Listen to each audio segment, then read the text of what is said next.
भगवद गीता अध्याय प्रथम श्लोक नंबर 1।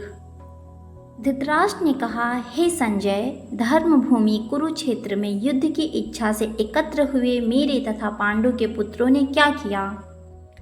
तात्पर्य: भगवद गीता एक बहुपठित आस्तिक विज्ञान है जो गीता महात्म्य में सार रूप में दिया हुआ है। इसमें यह उल्लेख है कि मनुष्य को चाहिए कि वह श्री कृष्ण की भक्त की सहायता में संवीक्षण करते हुए भगवद गीता का अध्ययन करे और स्वार्थ प्रेरित व्याख्याओं के बिना उसे समझने का प्रयास करे। अर्जुन ने जिस प्रकार से साक्षात भगवान कृष्ण से गीता सुनी और उनका उपदेश ग्रहण किया, इस प्रकार की स्पष्ट अनुभूति का उदाहरण भगवद गीता में ही है। यदि उसी गुरु परंपरा से निजी स्वार्थ से प्रेरित हुए बिना किसी को भगवद गीता समझने का सौभाग्य प्राप्त हो तो वह समस्त वैदिक ज्ञान तथा विश्व के समस्त शास्त्रों के अध्ययन को पीछे छोड़ देता है। पाठक को भगवद गीता में न केवल अन्य शास्त्रों की सारी बातें मिलेंगी, अपितु ऐसी बातें भी मिलेंगी जो अन्यत्र कहीं उपलब्ध नहीं हैं। यही गीता का विशिष्ट मानदंड है। स्वयं भगवान श्री कृष्ण द्वारा साक्षात उच्चारित होने के कारण यह पूर्ण आस्तिक विज्ञान है। महाभारत में वर्णित धृतराष्ट्र तथा संजय की वार्ताएं इस महान दर्शन के मूल सिद्धांत का कार्य करती हैं। माना जाता है कि इस दर्शन की प्रस्तुति कुरुक्षेत्र के युद्ध स्थल में हुई, जो वैदिक युद्ध से पवित्र तीर्थ स्थल रहा। इसका प्रवचन भगवान द्वारा मानव जाति के पथ प्रदर्शन हेतु तब किया गया था जब वे इस श्लोक में स्वयं उपस्थित थे। अध्याय दूसरा श्लोक। संजय ने कहा, हे राजन, पांडुपुत्र द्वारा सेना की व्यूह रचना देखकर राजा दुर्योधन अपने गुरु के पास गया और उनसे ये शब्द कहे। तात्पर्य: धृतराष्ट्र जन्म से अंधा था। दुर्भाग्यवश वह आध्यात्मिक दृष्टि से भी वंचित था।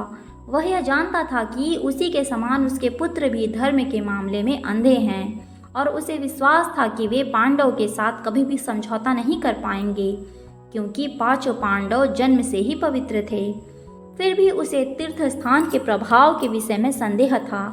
इसलिए संजय युद्ध भूमि की स्थिति के विषय में उनसे प्रश्न के मंतव्य को समझ गया। अतः वह निराश राजा को प्रोत्साहित करना चाह रहा था कि उसने उसे विश्वास दिलाया कि उसके पुत्र पवित्र स्थान के प्रभाव में आकर किसी प्रकार का समझौता करने नहीं जा रहे हैं। उसने राजा को बताया कि उनका पुत्र दुर्योधन पांडवों की सेना को देखकर तुरंत अपने सेनापति द्रोणाचार्य को वास्तविक स्थिति से अवगत कराने गया। यद्यपि दुर्योधन को राजा कहकर संबोधित किया गया है, तो भी स्थिति की गंभीरता के कारण उसे सेनापति के पास जाना पड़ा। अतएव दुर्योधन राजनीतिज्ञ बनने के लिए सर्वथा उपयुक्त था, किंतु जब उसने पांडवों की व्यूह रचना देखी तो उसका यह कूटनीतिक व्यवहार उसके भय को छिपा न पाया। श्लोक तीसरा। हे आचार्य, पांडुपुत्रों की विशाल सेना को देखें, जिसे आपने बुद्धिमान शिष्य द्रुपद के पुत्र ने इतनी कौशल से व्यवस्थित किया है। तात्पर्य: परम राजनीतिक दुर्योधन महान ब्राह्मण सेनापति द्रोणाचार्य के दोषों को इंगित करना चाहता था। अर्जुन की पत्नी द्रौपदी के पिता राजा द्रुपद के साथ द्रोणाचार्य का कुछ राजनीतिक झगड़ा था। इस झगड़े के फलस्वरूप द्रौपद ने एक महान यज्ञ संपन्न किया, जिससे उसे एक पुत्र प्राप्त होने का वरदान मिला जो द्रोणाचार्य का वध कर सके।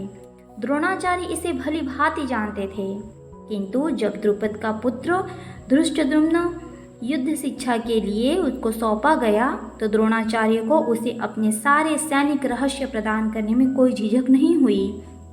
अब धृष्टद्युम्न कुरुक्षेत्र की युद्ध भूमि में पांडव का पक्ष ले रहा था और उसने द्रोणाचार्य से जो कला सीखी थी उसी के आधार पर उसने यह व्यूह रचना की। दुर्योधन ने द्रोणाचार्य की इस दुर्बलता की ओर इंगित किया, जिससे वह युद्ध में सजग रहे और समझौता न करे। इसके द्वारा वह द्रोणाचार्य को यह भी बताना चाह रहा था कि कहीं वह अपने प्रिय शिष्य पांडव के प्रति युद्ध में उदारता न दिखा बैठें। विशेष रूप से अर्जुन उसका अत्यंत प्रिय एवं तेजस्वी शिष्य था। दुर्योधन ने यह भी चेतावनी दी कि युद्ध में इस प्रकार की उदारता से हार हो सकती है। श्लोक चौथा। इस सेना में भीम तथा अर्जुन के समान युद्ध करने वाले अनेक वीर धनुधर हैं, यथा महारथी युयुधान, विराट तथा द्रुपद। तात्पर्य, यद्यपि युद्ध कला में द्रोणाचार्य की महान शक्ति के समुच्च धृष्टद्युम्न महत्वपूर्ण बाधक नहीं था, किंतु ऐसे अनेक योद्धा थे जिससे भय था। दुर्योधन इसे विजय पथ में अत्यंत बाधक बताता है, क्योंकि उसमें से प्रत्येक योद्धा भीम तथा अर्जुन के समान दुर्जय था। उसे भीम तथा अर्जुन के बल का ज्ञान था, इसलिए वह अन्य की तुलना इन दोनों से करता है। श्लोक 5वां। इसके साथ ही धृष्टकेतु, चेकितान, काशीराज, पुरोजित, कुंतीभोज तथा शैव्य जैसे महान शक्तिशाली योद्धा भी थे। श्लोक नंबर 6वां। पराक्रमी युधामन्यु अत्यंत शक्तिशाली उत्तमौजा, सुभद्रा का पुत्र तथा द्रौपदी के पुत्र थे, वे सभी महारथी हैं। श्लोक नंबर 7वां। किंतु हे ब्राह्मण श्रेष्ठ, आपकी सूचना के लिए मैं अपनी सेना के उन नायकों के विषय में बताना चाहता हूँ जो मेरी सेना को संचालित करने में विशेष रूप से निपुण हैं। श्लोक नंबर 8वां। मेरी सेना में स्वयं आप, भीष्म, कर्ण, कृपाचार्य, अश्वत्थामा, विकर्ण तथा सोमदत्त का पुत्र भूरिश्रवा आदि हैं जो युद्ध में सदैव विजयी रहे। तात्पर्य, दुर्योधन उन अद्वितीय युद्धवीरों का उल्लेख करता है जो सदैव विजयी होते रहे। विकर्ण दुर्योधन का भाई है, अश्वत्थामा द्रोणाचार्य का पुत्र है और सोमदत्ती या भूरिश्रवा वाहिकों के राजा का पुत्र है। कर्ण अर्जुन का आधा भाई है, क्योंकि वह कुंती के गर्भ से राजा पांडु के साथ विवाहित होने के पूर्व उत्पन्न हुआ था। कृपाचार्य की जुड़वा बहन द्रोणाचार्य को ब्याही थी। श्लोक नंबर 9वां। ऐसे अन्य अनेक वीर भी हैं जो मेरे लिए अपना जीवन त्याग करने के लिए उद्यत हैं। वे विविध प्रकार के हथियारों से सुसज्जित हैं और युद्ध भूमि में निपुण हैं। तात्पर्य, जहाँ तक अन्यों का यथा जयद्रथ, कृतवर्मा तथा शल्य का संबंध है, वे सब दुर्योधन के लिए अपने प्राणों की आहुति देने के लिए भी तैयार थे। दूसरे शब्दों में वह पूर्ण निश्चिंत हैं कि वे अब पापी दुर्योधन के दल में सम्मिलित होने के कारण कुरुक्षेत्र के युद्ध में मारे जाएंगे। निसंदेह अपने मित्रों की संयुक्त शक्ति के कारण दुर्योधन अपनी विजय के प्रति आश्वस्त था। श्लोक नंबर 10वां। हमारी शक्ति अपरिमेय और हम सब पितामह द्वारा भली भांति संरक्षित हैं, जबकि पांडवों की शक्ति भीम द्वारा भली भांति संरक्षित होकर भी सीमित है। तात्पर्य, यहाँ पर दुर्योधन ने तुलनात्मक शक्ति का अनुमान प्रस्तुत किया है। वह सोचता है कि अत्यंत अनुभवी सेनानायक भीष्म पितामह के द्वारा विशेष रूप से संरक्षित होने के कारण उसकी सहस्त्र सेनाओं की शक्ति अपरिमेय है। दूसरी ओर पांडवों की सेनाएं सीमित हैं, क्योंकि उनकी सुरक्षा एक कम अनुभवी नायक भीम द्वारा की जा रही है, जो भीष्म की तुलना में नगण्य है। दुर्योधन सदैव भीम से ईर्ष्या करता था, क्योंकि वह जानता था कि यदि उसकी मृत्यु कभी हुई तो वह भीम के द्वारा ही होगी, किंतु साथ ही उसे दृढ़ विश्वास था कि भीष्म की उपस्थिति में उसकी विजय निश्चित है, क्योंकि भीष्म कहीं अधिक उत्कृष्ट सेनापति हैं। वह युद्ध में विजयी होगा, यह उसका दृढ़ निश्चय था। श्लोक 11वां। अतएव सैन्य व्यूह में अपने अपने मोर्चों पर खड़े रहकर आप सभी भीष्म पितामह को पूरी सहायता दें। तात्पर्य, भीष्म पितामह के शौर्य की प्रशंसा करने के बाद दुर्योधन ने सोचा कि कहीं अन्य योद्धा यह न समझ लें कि उन्हें कम महत्व दिया जा रहा है। अतः दुर्योधन ने अपनी सहज कूटनीतिक ढंग से स्थिति संभालने के उद्देश्य से उपयुक्त शब्द कहे। उसने बलपूर्वक कहा कि भीष्म देव निसंदेह महानतम योद्धा हैं, किंतु अब वे युद्ध वृद्ध हो चुके हैं। अतः प्रत्येक सैनिक को चाहिए कि चारों ओर से उनकी सुरक्षा का विशेष ध्यान रखें। हो सकता है कि वे किसी एक दिशा में युद्ध करने में लग जाएं और शत्रु इस व्यवस्था का लाभ उठा लें। अतः यह आवश्यक है कि अन्य योद्धा मोर्चों पर अपनी अपनी स्थिति पर आडिंग रहें और शत्रु को व्यूह न तोड़ने दें। दुर्योधन को पूर्ण विश्वास था कि कुरुओं की विजय भीष्मदेव की उपस्थिति पर निर्भर है। उसे युद्ध में भीष्मदेव तथा द्रोणाचार्य के पूर्ण सहयोग की आशा थी, क्योंकि वह अच्छी तरह जानता था कि इन दोनों ने उस समय एक शब्द भी नहीं कहा था।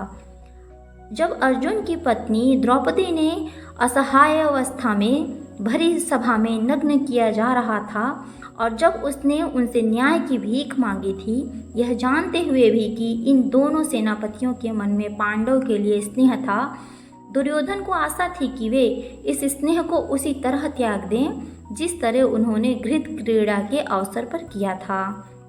श्लोक नंबर 12वां। तब कुरुवंश के वयोवृद्ध परम प्रतापी एवं वृद्ध पितामह ने सिंह गर्जना की सी ध्वनि करने वाले अपने शंख को उच्च स्वर से बजाया, जिससे दुर्योधन को हर्ष हुआ।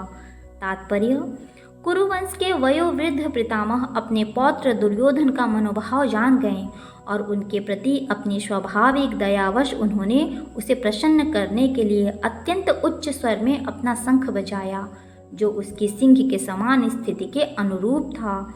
अप्रत्यक्ष रूप से में शंख के द्वारा प्रतीकात्मक ढंग से उन्होंने अपने हताश पौत्र दुर्योधन को बता दिया कि उन्हें युद्ध में विजय की आशा नहीं है, क्योंकि दूसरे पक्ष में साक्षात भगवान श्री कृष्ण हैं। फिर भी युद्ध का मार्गदर्शन करना उनका कर्तव्य था और इस संबंध में वे कोई कसर नहीं रखेंगे। श्लोक नंबर 13वां। तत्पश्चात शंख, नगाड़े, बिगुल, तुरही तथा सिंह सहसा एक साथ बज उठे। वह समवेत स्वर अत्यंत कोलाहलपूर्ण था। श्लोक नंबर 14वां। दूसरी ओर वे श्वेत घोड़े द्वारा खींचे जाने वाले विशाल रथ पर आसीन कृष्ण तथा अर्जुन ने अपने अपने शंख बजाए। तात्पर्य: भीष्मदेव द्वारा बजाए शंख की तुलना में कृष्ण तथा अर्जुन के शंखों को दिव्य कहा गया है।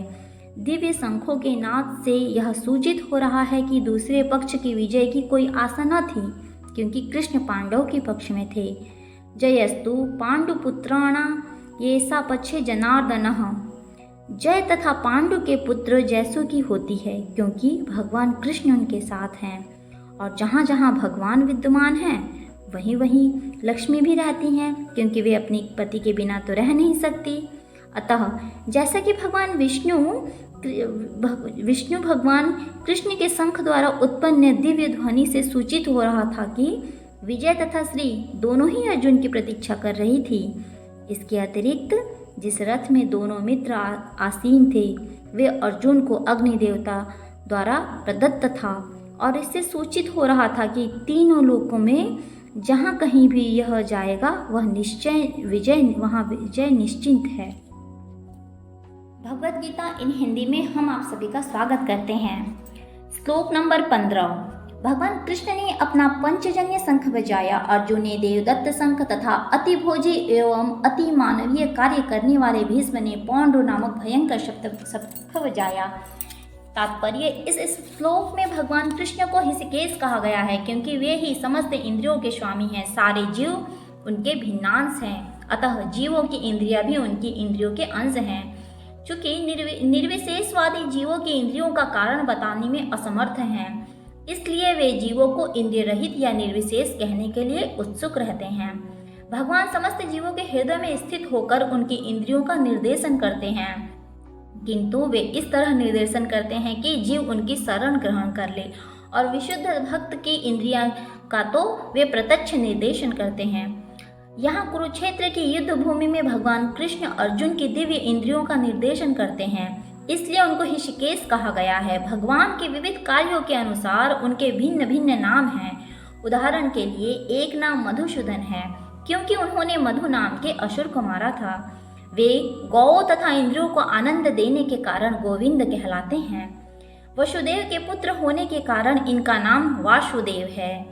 देवकी को माता के रूप में स्वीकार करने के कारण इनका नाम देवकी नंदन है। वृंदावन में यशोदा के साथ बाल लीलाएं करने के कारण ये यशोदा नंदन हैं। अपने मित्र अर्जुन का सारथी बनने के कारण पार्थ सारथी हैं। इस प्रकार उनका एक नाम ऋषिकेश है, क्योंकि उन्होंने कुरुक्षेत्र के युद्ध स्थल में अर्जुन का निर्देशन किया।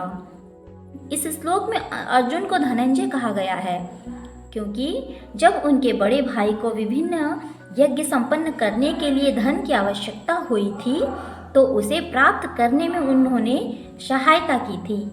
इस प्रकार भीम विकोदर कहलाते हैं क्योंकि जैसे वे अधिक खाते हैं उसी प्रकार वे अति मानवीय कार्य करने वाले हैं, जैसे हिडिंबासुर का वध। अतः पांडवों के पक्ष में श्री कृष्ण इत्यादि विभिन्न व्यक्तियों द्वारा विशेष प्रकार के शंखों का बजाया जाना युद्ध करने वाले सैनिकों के लिए अत्यंत प्रेरणाप्रद था। विपक्ष में ऐसा कुछ न था, न तो परम निर्देशक भगवान कृष्ण थे, न ही भाग्य की देवी श्री थी। अतः युद्ध में उनकी पराजय पुनः निश्चित थी। शंखों की ध्वनि मानो यही संदेश दे रही हो। श्लोक नंबर 16, 17 और 18। हे राजन, कुंती पुत्र तथा युधिष्ठिर ने अपना अनंत विजय नामक शंख बजाया तथा नकुल और सहदेव ने सुघोष एवं मणिपुष्पक शंख बजाए। महाधनुधर काशीराज परम योद्धा शिखंडी धृष्टद्युम्न विराट अजय सात्यकी द्रुपद द्रौपदी के पुत्र तथा सुभद्रा के महाबाहु पुत्र आदि सबों ने अपने अपने शंख बजाए।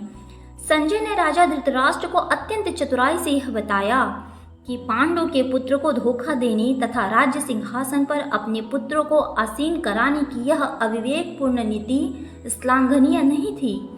लक्षणों से पहले से ही यह सूचित हो रहा था कि इस महायुद्ध में सारा कुरुवंश मारा जाएगा। भीष्म पितामह से लेकर अभिमन्यु तथा अन्य पौत्रों तक विश्व के अनेक देशों के राजाओं समेत उपस्थित सारे के सारे लोगों का विनाश निश्चिंत था। यह सारी दुर्घटना राजा धृतराष्ट्र के कारण होने जा रही थी। उन्होंने उनके पुत्रों की कूटनीति को प्रोत्साहन दिया था। श्लोक नंबर 19। इन विभिन्न शंखों की ध्वनि कोलाहलपूर्ण बन गई जो आकाश तथा पृथ्वी को शब्दायमान करती हुई धृतराष्ट्र के पुत्रों के हृदय को विदीर्ण करने लगी। जब भीष्म तथा दुर्योधन के पक्ष के अन्य वीरों ने अपने अपने शंख बजाए तो पांडवों के हृदय विदीर्ण नहीं हुए। ऐसी घटनाओं का वर्णन नहीं मिलता, किंतु इस विशिष्ट श्लोक में कहा गया है कि पांडव पक्ष के शंखनाद से धृतराष्ट्र के पुत्रों के हृदय विदीर्ण हो गए। इसका कारण स्वयं पांडव और भगवान कृष्ण में उनका विश्वास है। परमेश्वर की शरण ग्रहण करने वाले को किसी प्रकार का भय नहीं रह जाता, चाहे वह कितनी ही विपत्ति में क्यों न हो। श्लोक नंबर 20। उस समय हनुमान ने अंकित ध्वजा लगे रथ पर आसीन पांडुपुत्र अर्जुन अपना धनुष उठाकर तीर चलाने के लिए उद्यत हुआ। हे राजन, धृतराष्ट्र के पुत्रों को व्यूह में खड़ा देखकर अर्जुन ने श्री कृष्ण से ये वचन कहे। तात्पर्य, युद्ध प्रारंभ ही होने वाला था। उपयुक्त कथन से ज्ञात होता है कि पांडवों की सेना की अप्रत्याशित व्यवस्था से धृतराष्ट्र के पुत्र बहुत कुछ निरुत्साहित थे, क्योंकि युद्ध भूमि में पांडवों का निर्देशन भगवान कृष्ण के आदेशानुसार हो रहा था। अर्जुन की ध्वजा पर हनुमान का चिन्ह भी विजय का सूचक है, क्योंकि हनुमान ने राम तथा रावण के युद्ध में राम की सहायता की थी, जिसमें राम विजयी हुए थे। इस समय अर्जुन की सहायता के लिए उनके रथ पर राम तथा हनुमान दोनों उपस्थित थे। भगवान कृष्ण साक्षात राम हैं और जहाँ राम रहते हैं वहाँ उनका नित्य सेवक हनुमान होता ही है। उनकी नित्य संगनी वैभव की देवी सीता उपस्थित रहती हैं। अतः अर्जुन के लिए किसी भी शत्रु से भय का कोई कारण नहीं था। इसमें भी अधिक इंद्रियों के स्वामी भगवान कृष्ण निर्देश देने के लिए साक्षात उपस्थित थे। इस प्रकार अर्जुन को युद्ध करने के मामले में सारा सत्य परामर्श प्राप्त था। ऐसी स्थितियों में जिनकी व्यवस्था भगवान ने अपने साक्षात भक्त के लिए की थी, निश्चित विजय के लक्षण स्पष्ट थे। श्लोक नंबर 21 और 22। हे अच्युत, कृपा करके मेरा रथ दोनों सेनाओं के बीच ले चले, जिसमें यहाँ उपस्थित युद्ध की अभिलाषा रखने वालों को और शास्त्रों की इस महान परीक्षा में जिनसे मुझे संघर्ष करना है उन्हें देख सकूं। तात्पर्य, यद्यपि श्री कृष्ण साक्षात श्री भगवान हैं, किंतु वे अहेतु की कृपावश अपने मित्र की सेवा में लगे हुए थे। वे अपने भक्तों पर स्नेह दिखाने में कभी नहीं चूकते, इसलिए अर्जुन ने उन्हें अच्युत कहा है। सारथी रूप में उन्हें अर्जुन की आज्ञा पालन करना था और उन्होंने इसमें कोई संकोच नहीं किया, अतः उन्हें अच्युत कहकर संबोधित किया गया है। यद्यपि उन्होंने अपने भक्त का सारथी पद स्वीकार किया था, किंतु इससे उनकी परम स्थिति अक्षुण्ण बनी रही। प्रत्येक परिस्थिति में वे इंद्रियों के स्वामी श्री भगवान ऋषिकेश हैं। भगवान तथा उनके संबंध, सेवक का संबंध अत्यंत मधुर एवं दिव्य होता है। सेवक स्वामी की सेवा करने के लिए सदैव उद्यत रहता है और भगवान की भक्त की कुछ न कुछ सेवा करने की कोशिश में लगा रहता है। श्लोक नंबर 23। मुझे उन लोगों को देखने दीजिए जो यहाँ पर धृतराष्ट्र के दुर्बुद्धि पुत्र को प्रसन्न करने की इच्छा से लड़ने के लिए आए हुए हैं। तात्पर्य यह सर्वविदित था कि दुर्योधन अपने पिता धृतराष्ट्र की सांगगांठ में पाप पुण्य योजनाएं बनाकर पांडवों को राज्य को हड़पना चाहता था। अतः जिन समस्त लोगों ने दुर्योधन का पक्ष ग्रहण किया था वे उसी के समान धर्मी रहे होंगे। अर्जुन यह प्रारंभ होने के पूर्व यह तो जान ही लेना चाहता था कि कौन कौन ये से लोग आए हुए हैं, किंतु उनके समक्ष समझौता का प्रस्ताव रखने की उसकी कोई योजना नहीं थी। यह भी तथ्य था कि वह उनकी शक्ति का, जिसका उसने सामना करना था, अनुमान लगाने की दृष्टि से उन्हें देखना चाह रहा था। यद्यपि उसे अपनी विजय का विश्वास था, क्योंकि कृष्ण उसके बगल में विराजमान थे। श्लोक नंबर 24। संजय ने कहा, हे भरतवंशी, अर्जुन द्वारा इस प्रकार संबोधित किए जाने पर भगवान कृष्ण ने दोनों दलों के बीच में उस उत्तम रथ को लाकर खड़ा कर दिया। तात्पर्य इस श्लोक में अर्जुन को गुड़ाकेश कहा गया था। गुड़ा का अर्थ है नींद, और जो नींद को जीत लेता है वह गुड़ाकेश है। नींद का अर्थ अज्ञान भी है। अतः अर्जुन ने कृष्ण की मित्रता के कारण नींद तथा अज्ञान दोनों पर विजय प्राप्त की थी। कृष्ण के भक्त के रूप में वह कृष्ण को क्षण भर भी नहीं भूल पाया, क्योंकि भक्त का स्वभाव ही ऐसा होता है। यहाँ तक कि चलते अथवा सोते हुए भी कृष्ण के नाम, रूप, गुणों तथा लीलाओं के चिंतन से भक्त कभी मुक्त नहीं रह सकता। अतः कृष्ण का भक्त उनका निरंतर चिंतन करते हुए नींद तथा अज्ञान दोनों को जीत सकता है। इसी को कृष्ण भावनामृत या समाधि कहते हैं। प्रत्येक जीव की इंद्रियों तथा मन के निर्देशक अर्थात ऋषिकेश के रूप में कृष्ण अर्जुन के मंतव्य को समझ गए थे। वह सेनाओं के मध्य में रथ को खड़ा करवाना चाहते हैं, अतः उन्होंने वैसा ही किया और इस प्रकार बोले। श्लोक नंबर 25वां। भीष्म, द्रोण तथा विश्व भर के अन्य समस्त राजाओं के सामने भगवान ने कहा कि हे पार्थ, यहाँ पर एकत्र सारे कौरवों को देखो। समस्त जीवों के तात्पर्य समस्त जीवों के परमात्मा स्वरूप भगवान कृष्ण यह जानते थे कि अर्जुन के मन में क्या बीत रहा है।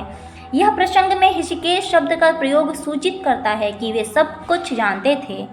इस प्रकार पार्थ शब्द अर्थात पृथा या कुंती पुत्र भी अर्जुन के लिए प्रयुक्त होने के कारण महत्वपूर्ण है। मित्र के रूप में वे अर्जुन को बता देना चाहते थे कि चूंकि अर्जुन इनके पिता वसुदेव की बहन पृथा का पुत्र था, इसलिए उन्होंने अर्जुन का सारथी बनना स्वीकार किया। किंतु जब उन्होंने अर्जुन से कुरुओं को देखो कहा तो इससे उनका क्या अभिप्राय था तथा अर्जुन वहीं पर रुककर युद्ध करना नहीं चाहता था। कृष्ण को अपनी बुआ पृथा के पुत्र से कभी भी ऐसी आशा नहीं थी। इस प्रकार से कृष्ण ने अपने मित्र की मन स्थिति की पूर्व सूचना परिहासवश दी है। श्लोक नंबर 26वां। अर्जुन ने वहां पर दोनों पक्ष की सेनाओं के मध्य में अपने चाचा, ताऊओं, पितामह, गुरुओं, मामाओं, भाइयों, पुत्रों, पौत्रों, मित्रों, ससुरों और शुभ चिंतकों को भी देखा। तात्पर्य अर्जुन युद्ध भूमि में अपने सभी संबंधियों को देख सका। वह अपने पिता के समकालीन भूरिश्रवा जैसे व्यक्तियों, भीष्म तथा सोमदत्त जैसे पितामहों, द्रोणाचार्य तथा कृपाचार्य जैसे गुरुओं, शल्य तथा शकुनी जैसे मामाओं, दुर्योधन जैसे भाइयों, लक्ष्मण जैसे पुत्रों, अश्वत्थामा जैसे मित्रों एवं कृतवर्मा जैसे शुभचिंतकों को देख सका। वह उन सेनाओं को भी देख सका जिसमें उनके अनेक मित्र थे। श्लोक नंबर 27वां। जब कुंती पुत्र अर्जुन ने मित्रों तथा संबंधियों की इन विभिन्न छेड़ियों को देखा तो वह करुणा से अभिभूत हो गया और इस प्रकार बोला। श्लोक नंबर 28वां।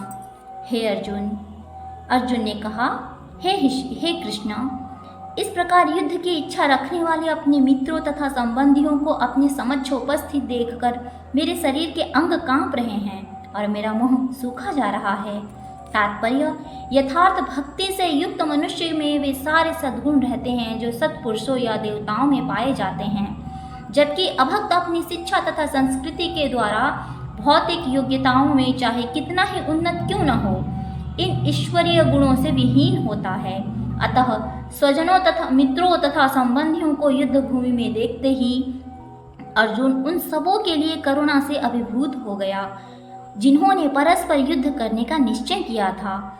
जहाँ तक उसने अपने सैनिकों का संबंध था वह उनके प्रति प्रारंभ से ही दयालु था, किंतु विपक्षी दल के सैनिकों की आसन्न मृत्यु को देखकर उन पर दया का अनुभव कर रहा था, और जब वह इस प्रकार सोच रहा था तो उनके अंगों कांप रहे थे और मुंह सूखने लगा।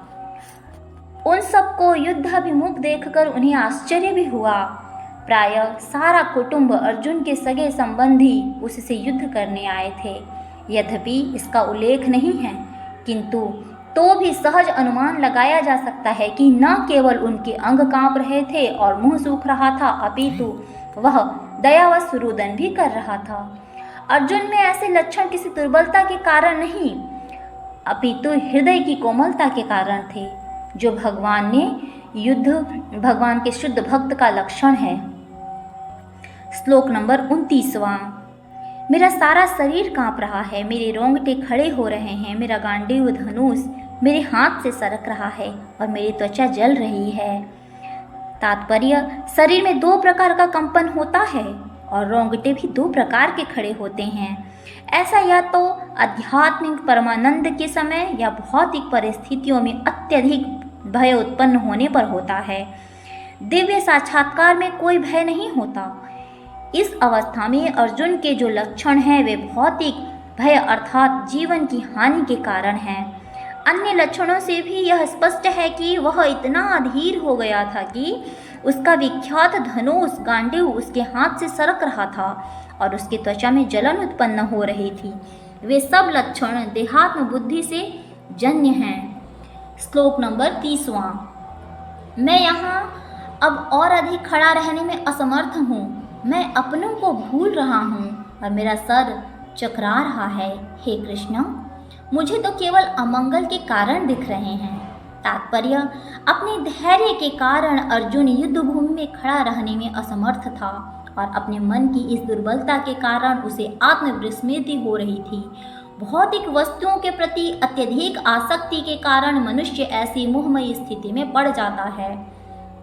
ऐसा भय तथा मानसिक असंतुलन उन व्यक्तियों में उत्पन्न होता है जो भौतिक परिस्थितियों में ग्रस्त होते हैं।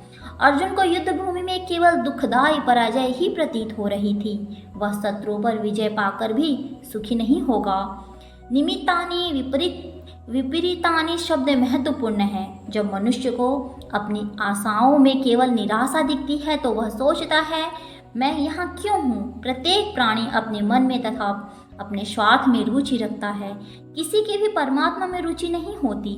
कृष्ण की इच्छा से अर्जुन अपने स्वार्थ के प्रति अज्ञान दिख रहा है। मनुष्य का वास्तविक स्वार्थ तो विष्णु या कृष्ण में निहित है। बुद्ध जीव इसे भुला जाता है, इसलिए उसे बहुत ही कष्ट उठाने पड़ते हैं। अर्जुन ने सोचा कि उसकी विजय केवल उसके शौक का कारण बन सकती है। श्लोक नंबर 31। हे कृष्ण, इस युद्ध में अपने ही स्वजनों का वध करने से न तो मुझे कोई अच्छाई दिखती है और न मैं उससे किसी प्रकार की विजय राज्य या सुख की इच्छा रखता हूँ। तात्पर्य, यहाँ जाने बिना कि मनुष्य का स्वार्थ विष्णु में है, सारे बद्ध जीव शारीरिक संबंधों के प्रति यह सोचकर आकर्षित होते हैं कि ऐसी परिस्थितियों में प्रसन्न रहेंगे।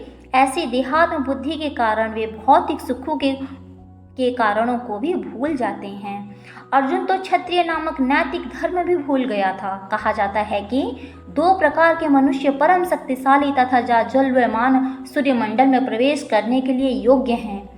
ये हैं, एक तो क्षत्रिय जो कृष्ण की आज्ञा से युद्ध में मरता है, तथा दूसरा सन्यासी जो आध्यात्मिक अनुशीलन में लगा रहता है। अर्जुन अपने शत्रुओं को भी मारने से विमुख हो रहा था। अपने संबंधियों की बात तो छोड़ दे, वह सोचता है कि स्वजनों को मारने से उसे जीवन में सुख नहीं मिल सकेगा, अतः वह लड़ने के लिए इच्छुक नहीं है। जिस प्रकार की भूख न लगने पर कोई भोजन बनाने को तैयार नहीं होता, उसने तो वन जाने का निश्चय कर लिया है, जहाँ वह एकांत में निराशपूर्ण जीवन काट सके। किंतु क्षत्रिय होने के नाते उसे अपने जीवन निर्वाह के लिए राज्य चाहिए, क्योंकि क्षत्रिय कोई अन्य कार्य नहीं कर सकता। किंतु अर्जुन के पास राज्य कहाँ है? उसके लिए तो राज्य प्राप्त करने का एकमात्र अवसर है कि अपने बांधवों से लड़कर अपने पिता के राज्य का उत्तराधिकार प्राप्त करे, जिसे वह करना नहीं चाह रहा है। इसलिए वह अपने को जंगल में एकांतवास करके निराशा का एकांत जीवन बिताने के योग्य समझता है। श्लोक नंबर 32, 33, 34 और 35। हे गोविंद, हमें राज्य सुख अथवा इस जीवन से क्या लाभ, क्योंकि जिन सारे लोगों के लिए हम उन्हें चाहते हैं, वे ही इस युद्ध भूमि में खड़े हैं।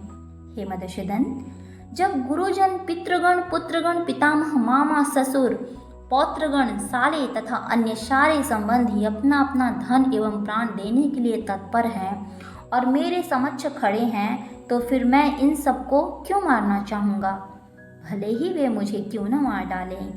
हे जीवों के पालन, मैं इन सबों से लड़ने को तैयार नहीं, भले ही बदले में मुझे तीनों लोग क्यों न मिलते हों। इस पृथ्वी की तो बात ही छोड़ दे, भला धृतराष्ट्र के पुत्रों को मारकर हमें कौन सी प्रसन्नता मिलेगी। तात्पर्य, अर्जुन ने भगवान कृष्ण को गोविंद कहकर संबोधित किया, क्योंकि वे गौ तथा इंद्रियों की समस्त प्रसन्नता के विषय हैं।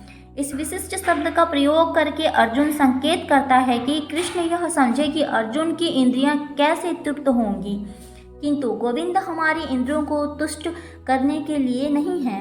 हाँ, यदि हम गोविंद की इंद्रियों को तुष्ट करने का प्रयास करें तो हमारी इंद्रिय स्वतः तुष्ट होती है। भौतिक दृष्टि से प्रत्येक व्यक्ति अपनी इंद्रियों को तुष्ट करना चाहता है और चाहता है कि ईश्वर उसकी आज्ञा पालन की तरह काम करें, किंतु ईश्वर उसकी तृप्ति वहीं तक करते हैं जितनी की वे पात्र होते हैं, उस हद तक नहीं जितना वे चाहते हैं। किंतु जब कोई इनके विपरीत मार्ग ग्रहण करता है, अर्थात जब वह अपनी इंद्रियों की तृप्ति की चिंता न करके गोविंद की इंद्रियों की तृप्ति करने का प्रयास करता है, तो गोविंद की कृपा से जीव की सारी इच्छाएं पूर्ण हो जाती हैं। यहाँ पर जाति तथा कुटुंबियों के प्रति अर्जुन का प्रगाढ़ स्नेह आंशिक रूप से इन सब के प्रति उनकी स्वाभाविक करुणा के कारण है, अतः वह युद्ध करने के लिए तैयार नहीं है। हर व्यक्ति अपने वैभव का प्रदर्शन अपने मित्रों तथा परिजनों के समक्ष करना चाहता है, किंतु अर्जुन को भय है कि उसके सारे मित्र तथा परिजन युद्ध भूमि में मारे जाएंगे और वह विजय के पश्चात उनके साथ अपने वैभव का उपयोग नहीं कर सकेगा। भौतिक जीवन का यह सामान्य लेखा जोखा है, किंतु आध्यात्मिक जीवन इससे सर्वथा भिन्न होता है। चूँकि भक्त भगवान की इच्छाओं की पूर्ति करना चाहता है, अतः भगवत इच्छा होने पर वह भगवान की सेवा के लिए सारे ऐश्वर्य स्वीकार करता है। श्लोक नंबर 36। यदि हम ऐसी आतताइयों का वध करते हैं तो हम पर पाप चढ़ेगा, अतः यह उचित नहीं होगा कि हम धृतराष्ट्र के पुत्रों तथा मित्रों का वध करें। हे लक्ष्मीपति कृष्ण, इससे हमें क्या लाभ होगा और अपने ही कुटुंबियों को मारकर हम किस प्रकार सुखी हो सकते हैं। तात्पर्य, वैदिक आदेशानुसार आतताई 6 प्रकार के होते हैं। विष देने वाले, घर में अग्नि लगाने वाला, घातक हथियार से आक्रमण करने वाला, धन लूटने वाला, दूसरों की भूमि हड़पने वाला, पराई स्त्री का अपहरण करने वाला। ऐसे आतताइयों का तुरंत वध कर देना चाहिए, क्योंकि इनके वध में से कोई पाप नहीं लगता। आतताइयों का इस तरह वध करना किसी सामान्य व्यक्ति को शोभा दे सकता है, किंतु अर्जुन कोई सामान्य व्यक्ति नहीं है, वह स्वभाव से साधु है, अतः उनके साथ सावधूवत व्यवहार करना चाहता था, किंतु इस प्रकार का व्यवहार क्षत्रिय के लिए उपयुक्त नहीं है। यद्यपि राज्य के प्रशासन के लिए उत्तरदायी व्यक्ति को साधु प्रकृति का होना चाहिए, किंतु उसे कायर नहीं होना चाहिए। उदाहरण के लिए भगवान राम इतने साधु थे कि आज भी लोग राम राज्य में रहना चाहते हैं, किंतु उन्होंने कभी कायरता प्रदर्शित नहीं की। रावण आतताई था क्योंकि वह राम की पत्नी सीता का अपहरण करके ले गया था, किंतु राम ने उसे ऐसा पाठ पढ़ाया जो विश्व इतिहास में बेजोड़ है। श्लोक नंबर 36, 37 और 38।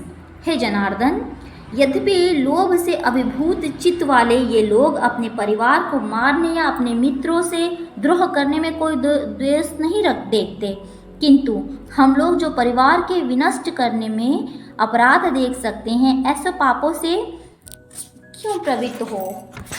तात्पर्य, क्षत्रियों से यह आशा नहीं की जाती कि वह अपने विपक्ष दल द्वारा युद्ध करने या जुआ खेलने का आमंत्रण दिए जाने पर मना करे।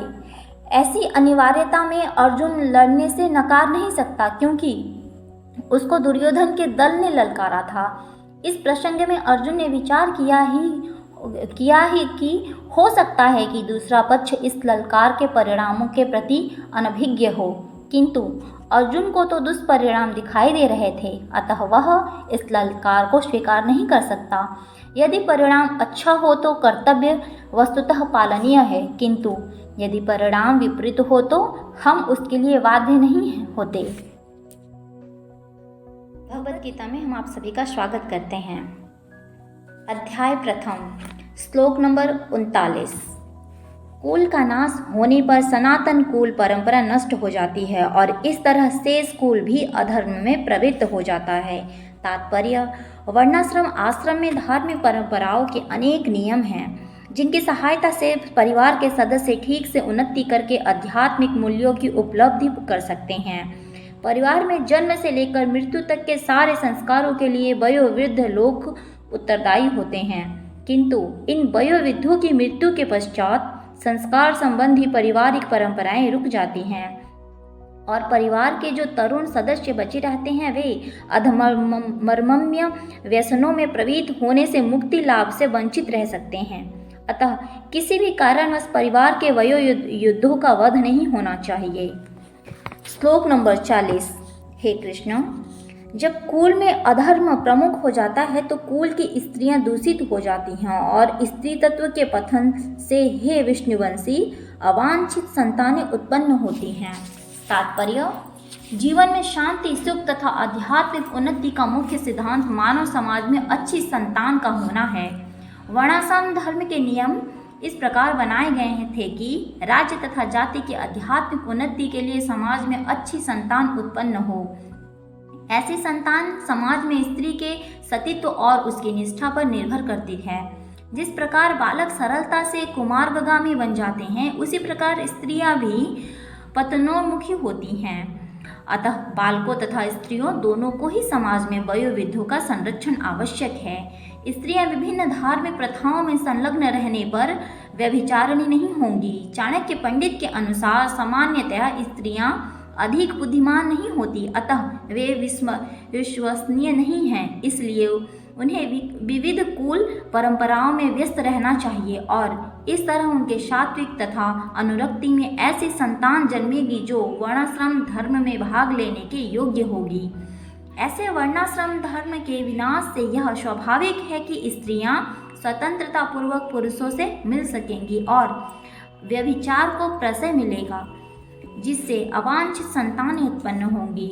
निठल्ले लोग भी समाज में व्यभिचार को प्रेरित करते हैं और इस तरह अवांछित बच्चों की बाढ़ आ जाती है, जिससे मानव जाति पर युद्ध और महामारी का संकट छा जाता है।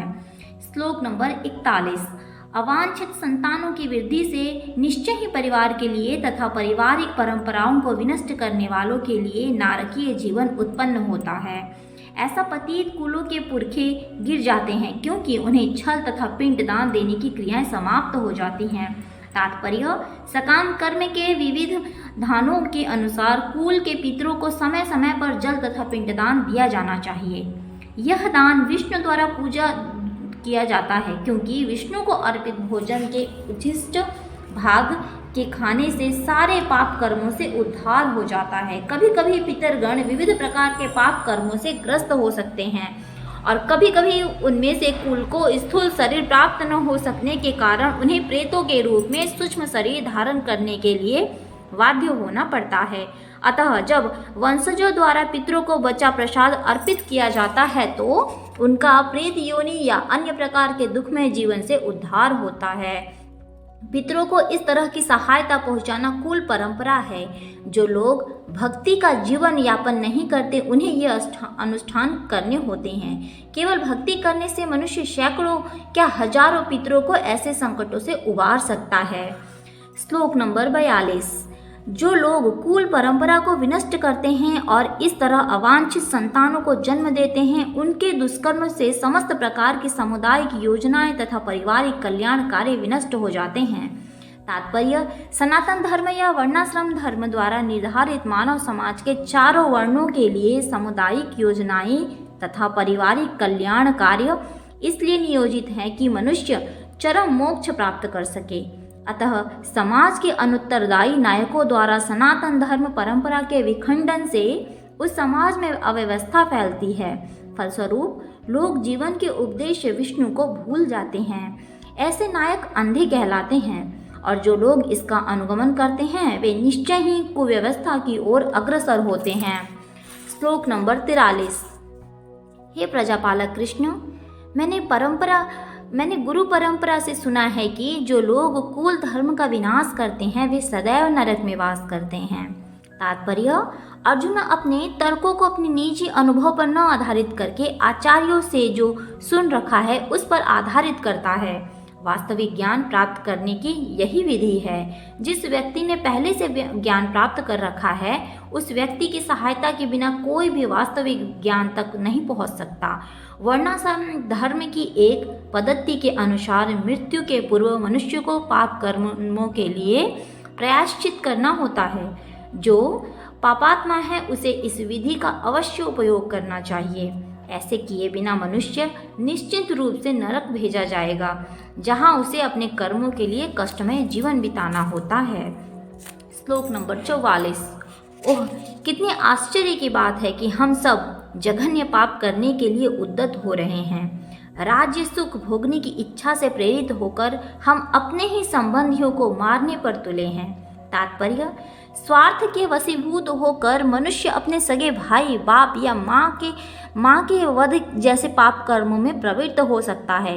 विश्व के इतिहास में ऐसे अनेक उदाहरण मिलते हैं, किंतु भगवान का साधु भक्त होने के कारण अर्जुन सदाचार के प्रति जागरूक हैं, अतः वह ऐसे कार्यों से बचने का प्रयत्न करते हैं। श्लोक नंबर 45। यदि शस्त्रधारी धृतराष्ट्र के पुत्र मुझ निहत्थे तथा रणभूमि में प्रतिरोध न करने वाले को मारे तो यह मेरे लिए श्रेयस्कर होगा। तात्पर्य, क्षत्रिय के युद्ध नियमों के अनुसार ऐसी प्रथा है कि निहत्थे तथा विमुख शत्रु पर आक्रमण न किया जाए, किंतु अर्जुन ने निश्चय किया कि शत्रु भले ही इस विषम अवस्था में उस पर आक्रमण कर दे किंतु वह युद्ध नहीं करेगा। उसने इस पर विचार नहीं किया कि दूसरा दल युद्ध के लिए कितना उन्नत है। इन सब लक्षणों के कारण उसकी दयाद्रता है जो भगवान के महान भक्त होने के कारण उत्पन्न हुई है। श्लोक नंबर 46। संजय ने कहा, युद्ध भूमि में इस प्रकार कहकर अर्जुन ने अपना धनुष तथा बाण एक ओर रख दिया और शोक संतप्त चित्त से रथ के आसन पर बैठ गया। तात्पर्य, अपने शत्रु की स्थिति का अवलोकन करते समय अर्जुन रथ पर खड़ा हो गया, किंतु वह शोक से इतना संतप्त हो उठा कि उसका धनुष बाण एक ओर रखकर रथ के आसन पर पुनः बैठ गया।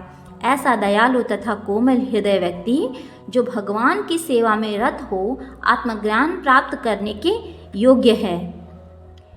इस प्रकार भगवत गीता के प्रथम अध्याय कुरुक्षेत्र के युद्ध स्थल में सैन्य निरीक्षण का भक्ति वेदांत तात्पर्य पूर्ण हुआ। भगवत गीता में हम आप सभी का स्वागत करते हैं।